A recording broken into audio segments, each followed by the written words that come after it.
The views expressed on this show by guests and the host on issues outside of the 9/11 controlled demolition evidence are the opinions of those individuals alone and do not necessarily reflect those of architects and engineers for 9/11 truth.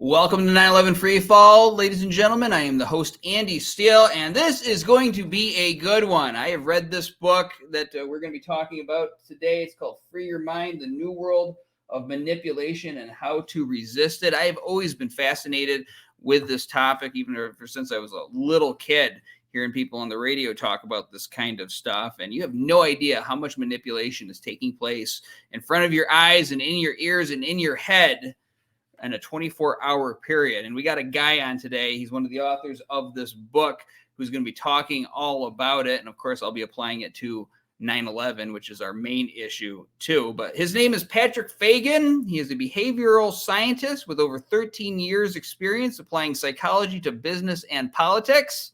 He is a part-time lecturer in London and has co-authored peer-reviewed papers on topics ranging from Facebook psychology to facial expressions. He was previously the lead psychologist at Cambridge Analytica and now runs several behavioral and data science consultancies. He's also an author, his latest book being one that he co-wrote with Laura Dodson called Free Your Mind, The New World of Manipulation and How to Resist It. We'll be talking about that today. Patrick, welcome to 9/11 Free Fall. Hi, thanks for having me. So before we get into all the fascinating stuff that is in this book, and we'll be providing a link in the description too so that folks at home can buy it, talk more about your background and how you got involved in this work that you do. So I'm a behavioral scientist. My slogan, I guess, is that I turn minds into money. So I take the academic side of psychology, which can be quite intangible, and think about how to actually apply it and to change people's behavior, whether that's for brands or political campaigns. And as you said, I've been doing that for about 15 years. I came out of university and went straight into consulting, where I was helping supermarkets sell more cat food by putting pictures of cats on the shelves. Worked really well, actually. And so, yeah, I've been doing it for 15 years, using all sorts of techniques to understand people psychologically, why they do the decisions that they do, and how to influence them to get them to buy for something or to vote for someone. Yes, I was the lead psychologist at Cambridge Analytica. I didn't work in the political team there, I should say. I was in the consumer team. But then when I left, I did lots of political work after that. And over the years, I've seen a lot of an increasing amount, it seems, of kind of manipulation, omission and bias in the media and from government.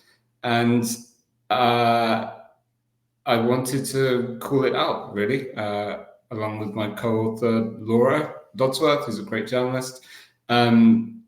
We wanted to kind of show readers up the magician's sleeve, as it were, and show them the trick. So I do still work in this space. I am still a behavioral scientist. I help with targeted advertising and analyzing data and all that kind of stuff. But I think there are certain instances, particularly for me, where we're talking about the government, where this really has a potential to get quite unethical. And so that's mostly what the book is about, is really about these unethical uses of nudging or psychology and how you can resist it, basically. Yeah, well, there's a lot of people who would say that what the government does and what the media does is a little bit more than unethical. They tend to be less careful in their words, but we're professionals here. And yeah, I mean, I know that you do great work, and you've consulted us at times on how to better get our message out. And you could probably sell cat food to me, and I don't even own a cat. So we're going to be delving into your knowledge and experience. Now, I read this book. I did not read your previous book, our chief operating officer at the time, Kelly, had, and said it was great. It was fascinating. Tell us about that one and summarize what it was about. So that one, and I have a copy. Please, obviously, feel free to go out and buy it.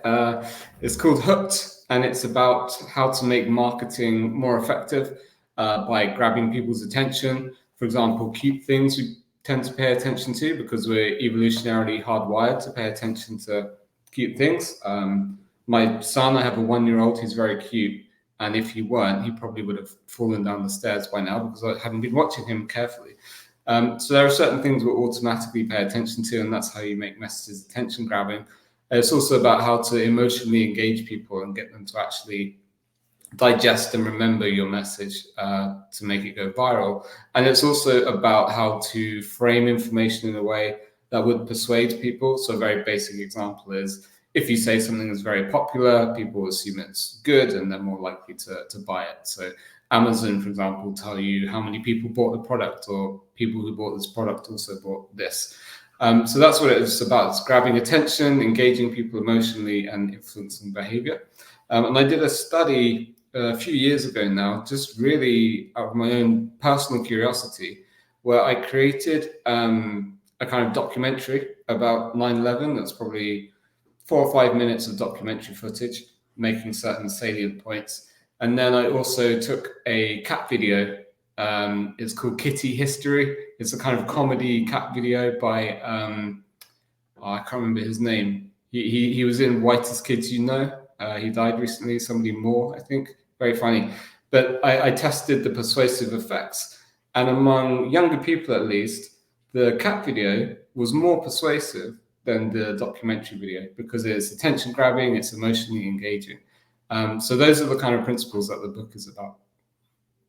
Well, there you go. And yeah, absolutely using cute things. Right now, the cutest thing we have here to give this information is me. So we got problems. So we got to work on that here at AE 911 Truth. But okay, let's get into the book. This absolutely applies here in the 9/11 Truth movement and in the greater battle for getting justice for those people that died on that day, because it's been manipulation from day one. And I mean, just not even having any kind of formal background in this stuff, I could see the manipulation. One example is when History Channel did the 2-hour, I don't know if you call it a documentary or whatever, hit piece on the 9/11 Truth movement. Whenever they showed the 9/11 truthers talking about the evidence, they would zero the camera right in on their faces so that they would look nervous and sweaty. But whenever you saw somebody from the other side, there was this nice office, nice tie, really looked like they were somebody that you should listen to, even though their arguments had no power behind them. So you can see this happening. You can see this in the way the media talks about us here. And, you know, we're probably not going to zero in on 9/11 in every single discussion, because some of the stuff is really broad. And there's certain manipulative tricks that are prevalent in our society. I remember hearing when I was a kid that you're more inclined to turn right when you walk into a department store than turn left. And it's like, yeah, we do. Wow. And things like that. So one of the first and most important points made in this book is that the viewer's mind right now is the battlefield. And of course, I got my own thoughts about this, but why is this the most important theater in the war of everyday life, the space right here between our ears? Well, there's an Islamic saying that war is a trick, and Mossad's motto is by deception do war. So war really is ultimately about perception. I mean, yes, obviously, and military force as well, but a lot of it is about deception and illusion, and appearing strong when you're weak and weak when you're strong. So in World War II and I, I think, they created these inflatable tanks to make the army look bigger than it was. And Genghis Khan put dummies on top of horses to make his army seem more imposing than it was. So it's all about trickery and deceit, because that's how you influence people. That's how you win hearts and minds as it goes. Also, probably even more so these days, it's the case because you know, a lot of the world has been, or most of the world has kind of been explored and conquered, and it's not really about material assets as much, but we're kind of more delving into the subconscious. That's where the new land is, people's minds. That's where the new pioneers are going in the metaverse, for example. It's all about exploring other people's heads. So attention does seem to be a much greater currency than it was, and people want to get hold of it and change your minds and influence how you see the world. They want to control that perception of reality, that Plato's cave, because that's where power comes from. So it's all about psychology, really. Right, and everything starts in the human mind. I mean, there is a reason that it's not other animals that are building the skyscrapers in these major cities all around the world, or basically controlling the planet. It's human beings, but all of that, everything that we can imagine, even national borders and all of this, they don't really exist. These are just constructs of the human mind, shared fictions that we all agree to go along with to have some order in our society. So anything you can imagine starts in the human mind, whether it be peaceful and nice, or whether it be horrible and tragic. That's where it begins. So they want to be able to figure out, and they've done a lot of work and study on how to get people to go along with agendas. And even if you have some autocratic government somewhere, they still have to have some measure of cooperation from the people to keep it going, because if the people decide, hey, dying is better than living under this, they can cause some problems for that autocrat. So you got to have some kind of consent going along with it. Now, this was interesting and to learn is that the average American is exposed to 5,000 advertising messages a day. Now, beyond the obvious manipulation of people towards certain agendas, what does this do to people psychologically and to society as well, in your view, having been bombarded with all these messages all the time? Well, with adverts in particular, it's not great for two reasons. One is that they're designed to grab attention, so they're very emotional, and this is becoming more emotional over time. At least you can see this. People have done research with newspaper headlines or song lyrics. They're becoming more kind of emotional and simple over time. And adverts in particular are designed to stimulate you emotionally. And of course, apps and social media as well are designed to be addictive and to make you impulsive. And so the end result of that, as we can see, is people are becoming more emotional and irrational and biased. It's a pretty logical conclusion.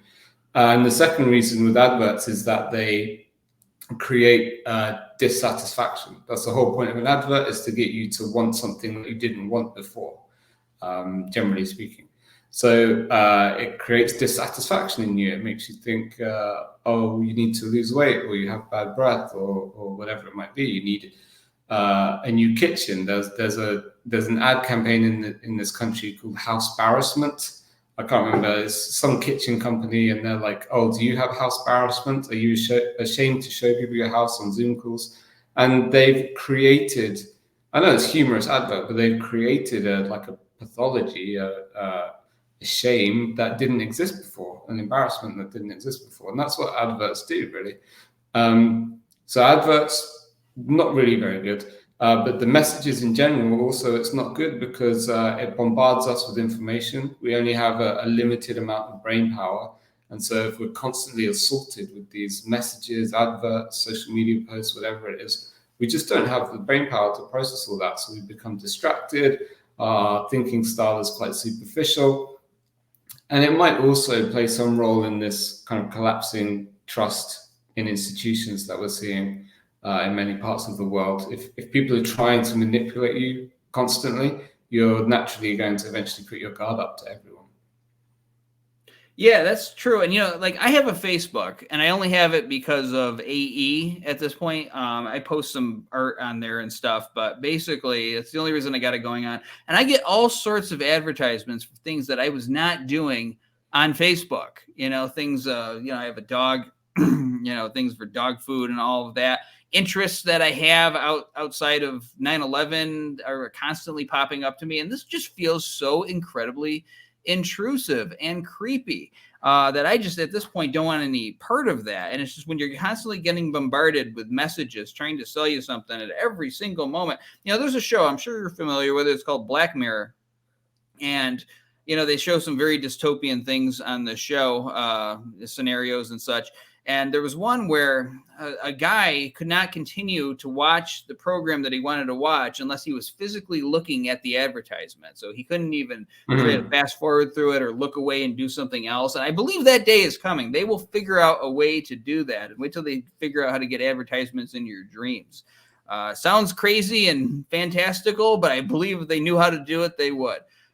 So it's everywhere, and this is not having a good impact on society. I don't believe. I've seen how society has changed from the 90s to now, with people constantly on their phones, the short attention spans, the fact that it's getting harder to actually talk to people now. It's like all texting and voicemails and tag and all that stuff.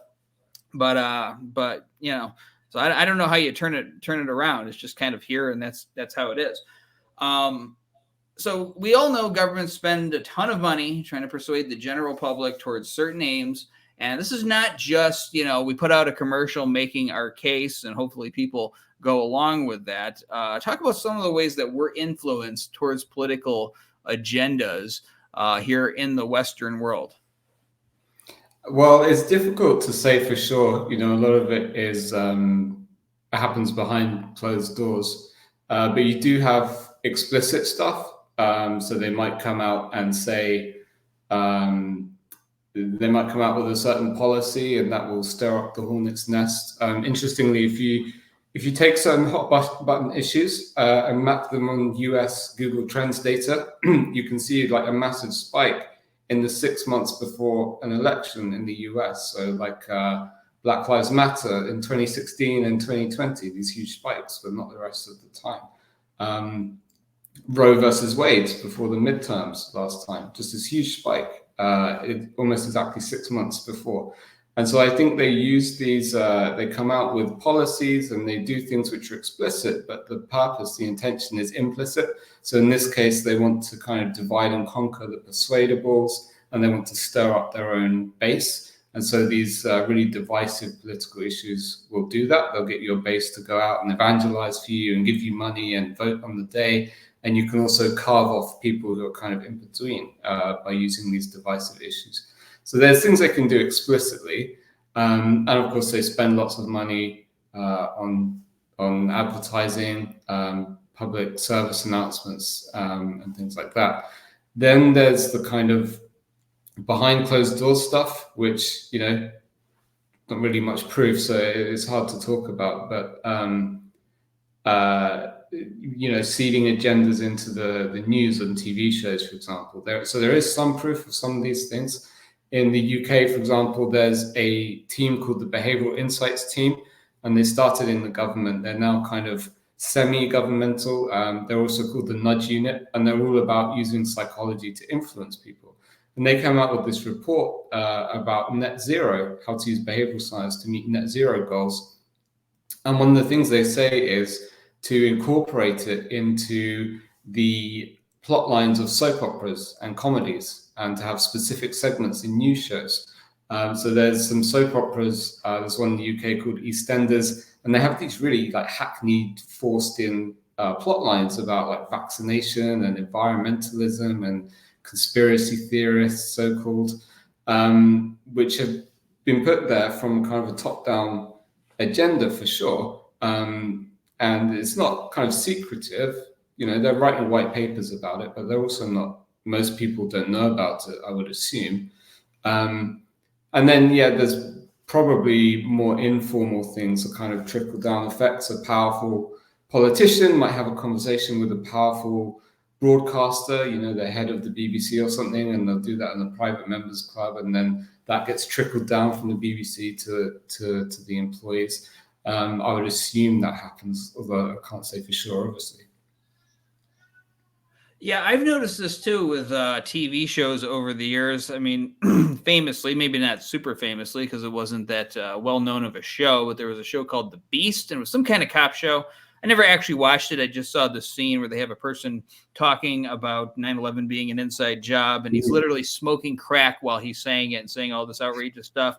There was an episode of Law and Order that was basically, through the way that it was demonstrated and everything, was trying to trash the whole idea of having quote unquote conspiracy theories. And it's not just with 9/11, it's with so many things. I mean, you watch a superhero show and it'll be the bad guy will be saying that they're going to make the city great again. And of course, he's the bad guy. Yeah. You can tell what the political bent of the writer is. And back during when they were the whole Obamacare issue was big, there was some kind of article where they admitted that the president was meeting with top executives to try to work in pro-Obamacare narratives into plot lines. And I'm not even making a judgment on whether it's good or bad. I'm just saying this goes on and it's standard practice because people psychologically, they watch Friends, right? Remember that show?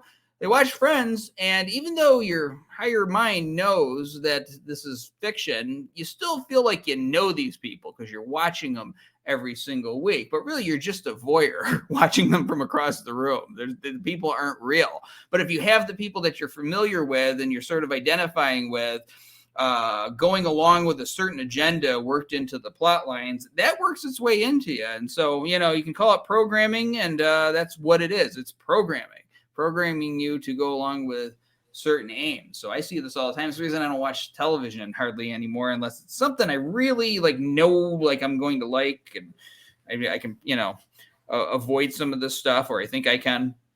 Now, this is an interesting aspect of this to me, and I've noticed this independently. But you cited that the media listed a whole bunch of issues as the top issues of America, right? And I can't remember exactly what they were, but they were some of these things that they push in the media for people. But when the average American was polled, none of these things that the media cites as the most important issues to Americans were included as issues as being important to them. Most people are worried about inflation and, worried about their immediate situation. So how much of a disconnect between what we're told by the media represents the average American and what reality is there? How much, is this really an accurate portrayal of what the Americans are, what you see on TV? Yeah, I think there's a huge disconnect. I mean, I live in America. I'm not American, but I assume it's the same as the UK, that they just seem to be kind of divorced from reality and from real people. And I think there's a couple of things going on. One is these kind of top-down agendas that we talked about. So in that study you referred to, one of the things that the media spent the most time was there was Ukraine and LGBTQ and stuff like that, whereas people cared about inflation and crime and so on. But it's these top-down agendas, like in TV shows and movies now, there have been some push to try and get people to eat insects. I don't know if you see this in America, but it comes up surprisingly often on TV shows in the UK. There's a baking show where the baker was just nonchalantly saying how he was going to put powdered crickets into his cake. So there is that top-down thing, but there's also, people who work creating content are by definition creative people. So they have a certain kind of personality. They like to be subversive and taboo breaking and different because they're creative. And also they tend to be rich and educated, and so they might have what's called luxury beliefs. I don't know if you've heard of this phrase, but it's kind of beliefs that demonstrate status because they hurt less privileged people. So a great example is defund the police. You can say that if you live in a gated community and with private security and it doesn't affect you. So it may just be that the cultural elite who make this content, maybe they just really do believe this stuff is important, but that's because they are literally quite far divorced from the rest of us. But I think it is quite clear when you look at the box office for movies, like the Marvels recently has done terribly because it's pushing all of these agendas. And I'm not saying whether the agendas are right or wrong, but they seem to be pretty much out of step with the majority of people. Well, yeah, that's part of my issue with modern movies too. It's almost like the agenda comes before the story, and the story is just sort of filler behind the agenda. But I see this too. Like when the politicians come out for election time and they talk about families discussing issues around their kitchen table, and maybe I'm just strange. I don't know, but everybody I know, like they don't really sit at kitchen tables anymore. They kind of sit in front of the television and then eat and then get up and do whatever they're going to do. So it just sounds really phony. And I remember one time I go to this politician's speech. I was going to confront him about 9/11, and there just seems to be these people there who look very different than what I'm used to in Utica, New York at the time. People who look political, very stereotypical, like you would see them in Berkeley, California. And I'm like, where are all of these people that, when I go to Walmart and such? It's almost like they're bussed in. They have the black glasses and kind of the squirrely hair and stuff, and all ready with great questions that politician is ready to answer. So the way they portray the average American, and they tell you that these issues are important to you, and most people don't even care. Most people are just going to a job every day. If they catch some of the news, it might be for like 15 minutes while they're eating dinner, but then they just watch a Netflix show and go to sleep. So that's a form of manipulation there, is misrepresenting what you, the viewer, are really all about. Now, there's some terms that were in your book. I want you to talk about these: fractionation and Doorin the face technique. Yeah, so one of the chapters is called Stand Your Ground, because it's about how manipulators tend to introduce things incrementally and bit by bit. There is a great quote from someone speaking in the wake of World War II, who said that the situation in Germany, they didn't notice it. It happened so gradually that one day it was like being a farmer and you go out and the corn's way above your head, but you didn't notice it over time. In the UK, in London, we have something called the ultra low emission zone, where basically if you have a car that's a bit old, not super old, but if it's a bit older, if it runs on diesel, you now have to pay £12.50 every time you want to leave your house in the car. And so they're saying you either pay this daily charge or you buy a new car, which obviously for most people, normal working people, is not possible. So these cameras are being cut down, which is great to see. But the reason I'm mentioning it is because this started as a congestion charge right in central London. And you kind of go, well, fair enough. It's, it's a very small area. You shouldn't really be driving in London anyway. The traffic's really bad. So fair enough. But then they're kind of slowly like encroaching it out to other parts of London, now to like outer London, where I live is basically the suburbs. I can see farmland outside. It's not a traffic issue. Then a politician said that they were going to move it to other cities around the country.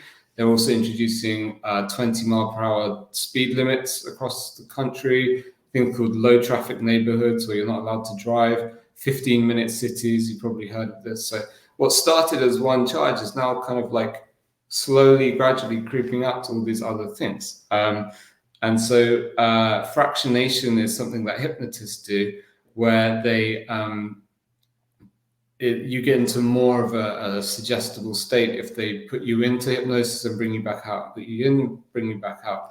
And there was a psychoanalyst speaking in the wake of World War II again, who said that it's kind of like the ebbs and flows of the sea. So it's like pressure and then relax, and then pressure and then relax. And it's like the sea bashing into a cliff will erode it. So actually it's like these breathing spaces make you more kind of pliant in the long run. So I'm guessing that it kind of feels like we're in a bit of a breathing space at the minute, which is starting to ramp up again into pressure. So that's fractionation. That's the foot in the door technique, is where you're more likely to do something if you do a small thing first, so things go in increments. And then the door in the face technique is where you are more likely to agree to something if you reject a really big, unreasonable request first. So Motley Crue, for example, they have this song, Girls, Girls, Girls, and they made a really raunchy video for it in a strip club. And they knew MTV would say no. So what they did was they made a really, really raunchy version of it, which they sent, and they said no. And they said, oh, well, can we compromise with this one then? Which was their original one, which they got through the door. And likewise, under COVID in the UK, the government kind of floated a really, really harsh, severe lockdown, which people were upset about. So then they said, oh, okay, we'll just do a mild lockdown instead. But that's potentially what they wanted to do anyway. Yeah, so it's like you won something, it's like the 2 steps Yeah. forward, 1 step back. And then it's this technique in car dealerships where you have some exorbitant price, and then if the person can negotiate you down to a certain price, they feel like they've gotten some kind of bargain, but maybe it's not even worth what you actually paid there. All right, so we're all about resistance. I think one of the things you can do is try to get off of these things, get out of this social media society that we are. It's pretty hard to do. We'll talk about how possible it is to do that. But there's 2 methods of resistance. You say active and avoidant. Talk about that. Active resistance is where you're kind of going into battle actively with a piece of information. You can be really critical of it and be cynical, and you can counter argue it against it. So if an advert tells you 9 out of 10 scientists recommend the use of high hyaluronic acid or whatever, you can kind of consciously go, I don't know what that is. It sounds like nonsense. 9 out of 10. Well, who were they? You can kind of critically, consciously engage with it. That's the active resistance. The problem is we just don't have the time or the brain power to do that. Especially, if you're watching TV late at night, you're going to be tired. You're not going to have the conscious brain power to argue with everything the TV is throwing at you. You just can't have your defenses up all the time. So the other type of resistance is passive resistance, where you just walk away and you don't engage with it at all. So I interviewed a magician for the book, and I asked him, how can you not be tricked by a magician or by magic? And he said, don't go to the show. And that's it, basically. If you don't want to be tricked, you kind of have to step back. If you hang around in a barber's long enough, sooner or later you get a haircut. And if you use social media and watch adverts and listen to the news, you might be engaging with it rationally. You might think you're being critical and analyzing it, but it will get to you. It will get under your skin. It's like if a food critic eats at McDonald's every day and they're writing an article about it, about how it's full of salt and fat, and they're critically analyzing it. They are still eating McDonald's every day, and it will still get into their system and influence them. So the people who see the bug eating propaganda on TV, some of them might go, that's disgusting, they're trying to manipulate us. Other people might go, oh, it's okay to eat bugs, that's interesting, I'll give that a try. But both of those people are united in the fact that they are now thinking about eating bugs, and it's getting into their brain and affecting them. So that's the passive resistance, is just switch it off.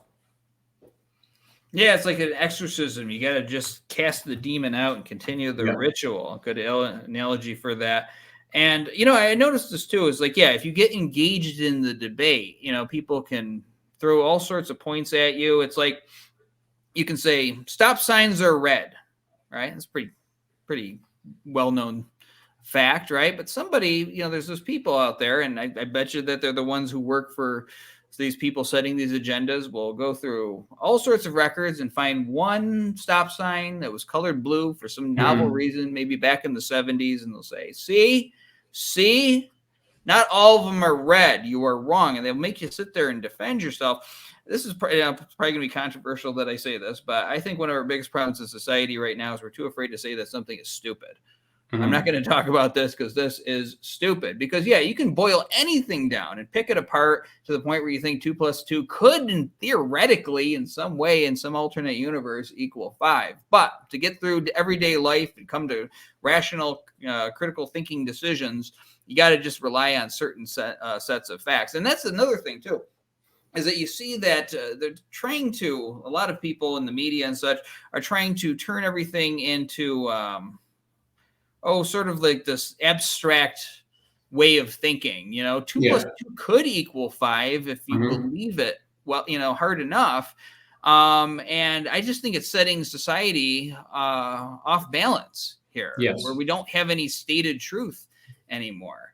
Now, again, I'm more of an avoidant personality type. I mean, obviously on 9/11, this is what I do, and work at AE and everything, taking on that issue. But with most things, if it's dumb, I avoid it.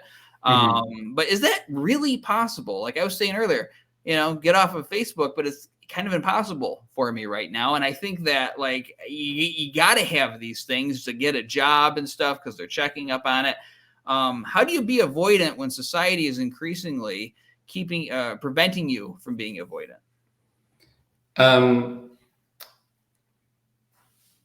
Well, it's mostly about being mindful, or it's all about being mindful. So it's important to be a engaged citizen still, yeah, and also to know, if there's a financial collapse coming and they're going to make everyone use CBDCs that track everything you do, you probably should know that and prepare for it.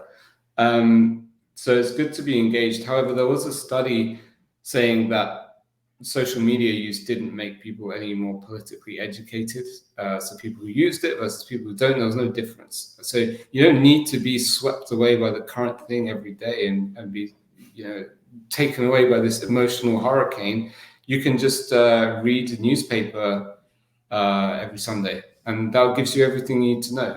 And also it's important the format that you consume it through, because images and especially video are more overwhelming. There's a lot of information. They're more emotional. When people are shown an image, they're more likely they'll still believe it, and it will still affect them, even if you later tell them it's not true. So images kind of influence our construction of reality.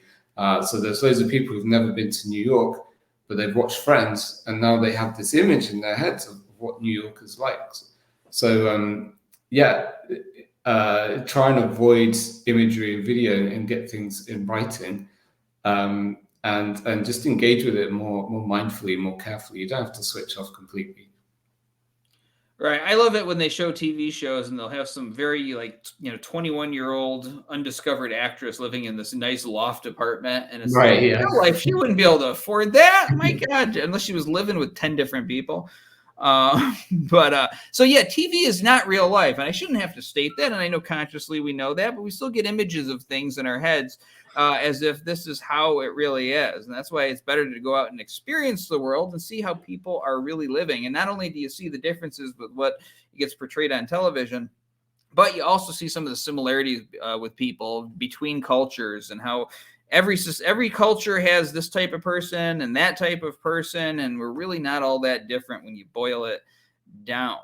Now, you have a section, I covered this a little bit, but you have a section where you tell people not to overthink things, and that intellectualism can be a weakness in preventing brainwashing, and also that people need to rely on their intuition and wisdom too.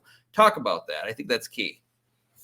Yeah, you talked about disagreeable truths earlier, and there was a psychoanalyst, again, in the work of World War II, who said that people escape into often the news and into facts and arguments to avoid facing up to uncomfortable truths. I know I do this sometimes. If I'm stressed about something, I find myself lying in bed thinking about, I don't know, the news or theories about how the world works, because I'm kind of intellectualizing and I'm escaping from these stressful feelings that I have. And if you're smart, you're better able to do that. You're better able to kind of fall down these intellectual rabbit holes that may be divorced from the truth.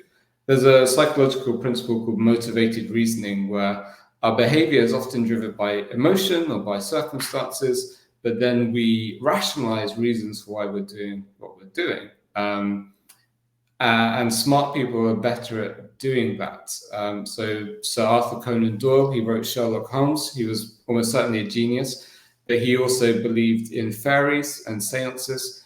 And that's possibly because his son had died in the war. And so he had this emotional need to believe in another dimension. And then he was coming up with all these intellectual rationalizations about frequencies and wavelengths and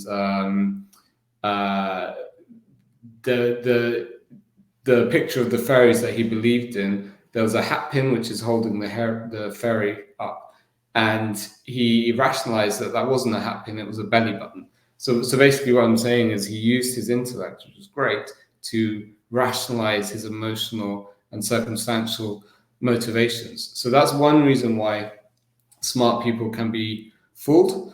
And as George Orwell said, there are some things so smart only an intellectual could believe them. You see this today. Lots of things, crazy things that academics and intellectuals believe, like really, really crazy stuff, and which is just so completely divorced from common sense. Another reason this might happen is because they have certain personality types, intellectuals and academics. Not all of them. If they're very, very smart, they tend to be a bit weird. Like we're talking super off the charts smart. They're more likely to be psychopathic, low on agreeableness, and so they just believe and say things and don't care what people think. They're right. You find Darwin, I think, had some very disagreeable ideas. Steve Jobs was a jerk by most accounts. But if we're talking about regular smart people in the kind of above average range, they tend to be quite conscientious, which means they're hardworking and reliable. And they tend to be quite agreeable, which means they're cooperative and trusting. Generally, these are good traits to have, but they also mean you're more likely to follow the rules and to follow authority, and you're more likely to follow the crowd. And so that kind of personality might be why the occupation that was the likeliest to join the Nazi party early was doctors. And a doctor was 7 times as likely as the average German to be in the SS. So I'm not bad-mouthing doctors, they're great. I'm not saying they're Nazis, at least not all of them. But they may have personality traits which predispose them to kind of following the crowd and following authority. And then the final reason is because of what I mentioned earlier, which is luxury beliefs. So if you're part of the kind of cultural elite, if you're smart, wealthy, educated, professional, etc., you're more likely to believe these kind of trendy things because they convey a certain status. So you're more likely to believe or say you believe in things which can give you social status. Smart people are good at seeing which way the wind is blowing and following those trends. So that's possibly why smart people are more likely to be left-wing today, for the same reason in Germany in the 30s are more likely to be Nazi. These things seem very kind of contradictory, but they were the socially popular ideas of things that would improve your life at the time. And that's why smart people were perhaps more likely to follow them. And so the solution then, obviously it's great to be rational and smart. I'm not saying don't be smart, but just listen to your gut a bit more. So there was one study, for example, which showed that a mindfulness meditation exercise reduced the incidence of a cognitive bias by 34%, I think. So if you're better able to listen to your gut and common sense, you're less likely to get kind of taken away with the fairies like Arthur Conan Doyle was. Yeah, and he was the guy that wrote Sherlock Holmes. Yeah. So, yeah, absolutely. And, the right type of people can be rationalized into anything, into eating their children even, because, you can present any kind of argument for or against something, but you got to listen to your own instincts. And if something's not right to you, then follow that feeling. Doesn't mean you have to pronounce it right away, but if you're in a situation or dealing with a certain person and something is off, don't ignore that feeling, because typically it will not steer you wrong. I've learned this in my own experience. Now, let's talk about the Dunning-Krueger effect. What is that? So the Dunning-Krueger effect is where a little bit of knowledge can be a dangerous thing. So people who know absolutely nothing about a topic don't have much confidence. People who know lots about it don't have much confidence because they know so much to know that there's so much they don't know. But people have a little bit of confidence. They have, a little bit of knowledge. They have a vastly inflated confidence relative to their knowledge. And yeah, you see this with news topics all the time. Something comes into the news. Let's say Ukraine, Russia, because I don't think people really care about that anymore. People have moved on, so I can probably talk about that safely. That came into the news. The next day, everyone has an inflamed opinion about it. They're passionately arguing that they know the truth. They know exactly the right opinion about this extremely complicated geopolitical situation, which has been going on for decades. A little bit of information, and suddenly they become really confident, far more confident than they should be.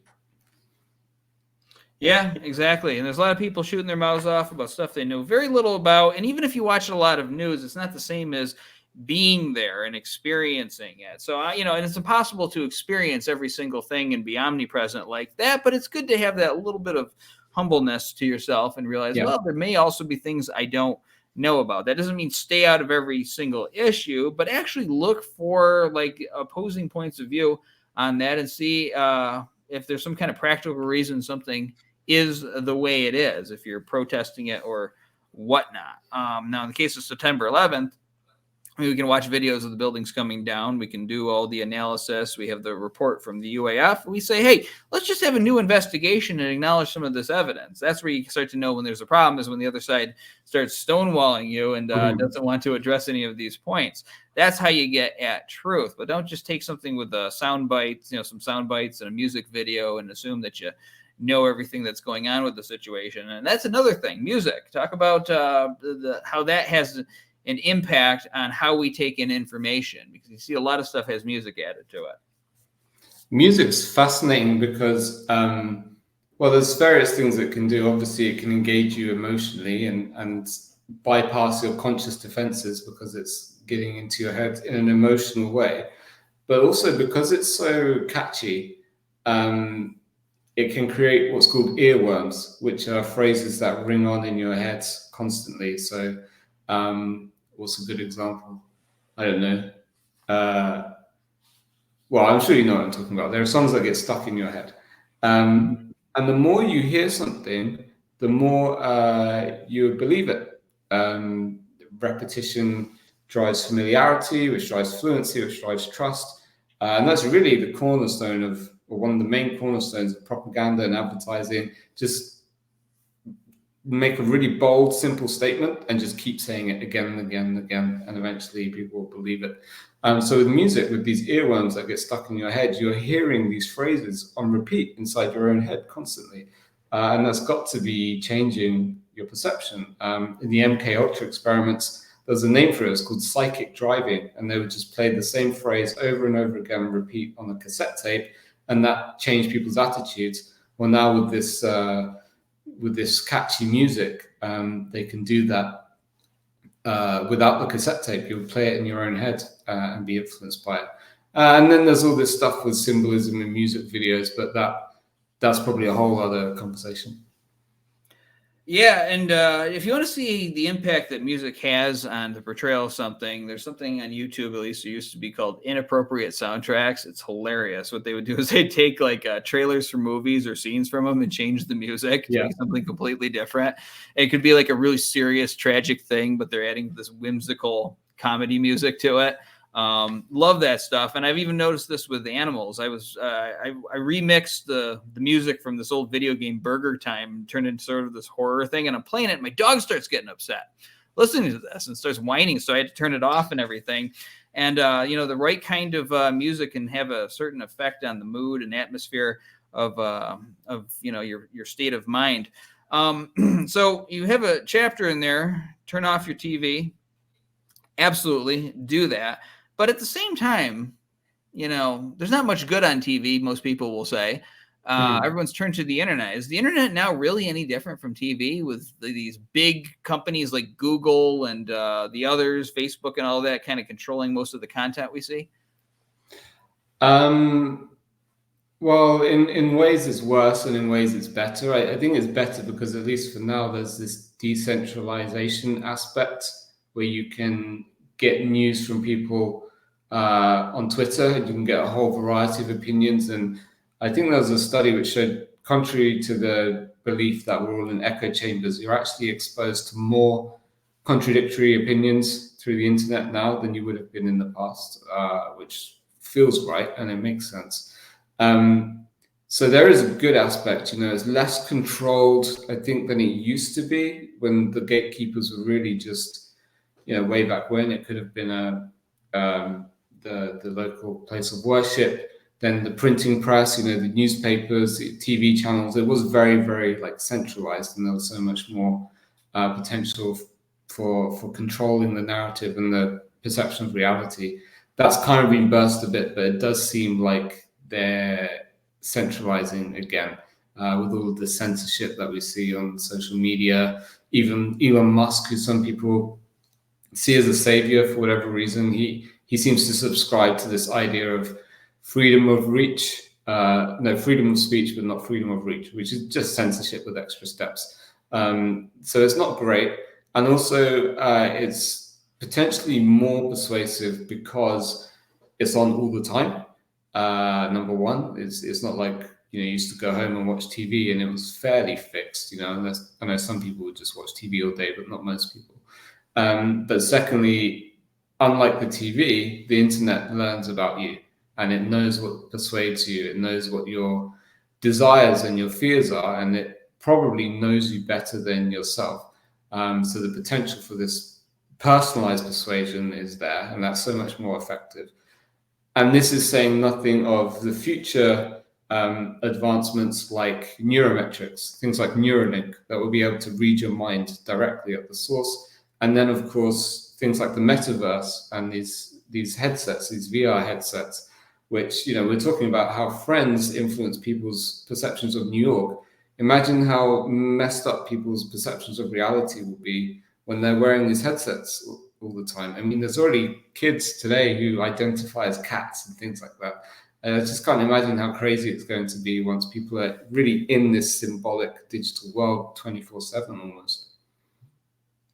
Yeah, and the thing, I'm going to say something provocative and shocking right now. I host a video podcast. I hate video podcasts, though. I'm doing this because this is the way things have gone, and you got to do that to keep getting our message out. But I miss the days where all shows like this were on audio. I think people are more intelligent when they listen to things because you got to use your brain to picture the person that's behind the microphone. Same thing with reading a book, too. Reading a book is so much better than actually like watching a movie. And I'm not against movies and whatnot, but because you got to use your own brain, you create your own cast of characters, maybe a combination of different people that to fill in for these roles if it's a fiction book and all of that. And I think about all the screen time. I know people whose families are being affected by this, kids and such, by all of these screens that they have to deal with. Last night I was laying in bed. I could hear coyotes howling, and it was dark, and it was so peaceful and so nice. That's what life is really all about. But in your view, what kind of impact is all of these screens everywhere you go having on our collective mentality in this world? I think it's huge. I mean, it's important to say this is, I think, a collective effect. So it's not like everyone who uses screens will become a certain way. And, it might be hard to see on an individual level, but on the group level, it's quite big. And I've heard this phrase, iPad kids, to refer to children who are kind of raised on iPads, and they're much more impulsive, miserable. They have worse attention spans. I think also to a certain extent that applies to adults. I call them internet people. So the people who are really like emotional and reactive, they get swept up in the current thing. There does seem to be kind of a split. So people like the World Economic Forum say there's an evolutionary split coming between the people who use technology like AI and the people who don't. I think that's true, but I don't think that will favor the people who use technology. I think the people who read and go outside and have calmer, relaxed, more autonomous lives, I think they will be better off actually in the long term, because if you look at people who use technology now, what's it associated with? Like mental health issues to the extreme. And also, there was a study out of China that found that the more people use the internet, the less likely they were to have kids. It reduces the fertility rate for certain reasons, one including dissatisfaction with your partner, and pornography as well, I suppose. But not having kids is not a great evolutionary strategy. So I would bet on the Amish if that were possible. They'll probably be the winners in the long run. Probably. Now, I want to make sure we cover this.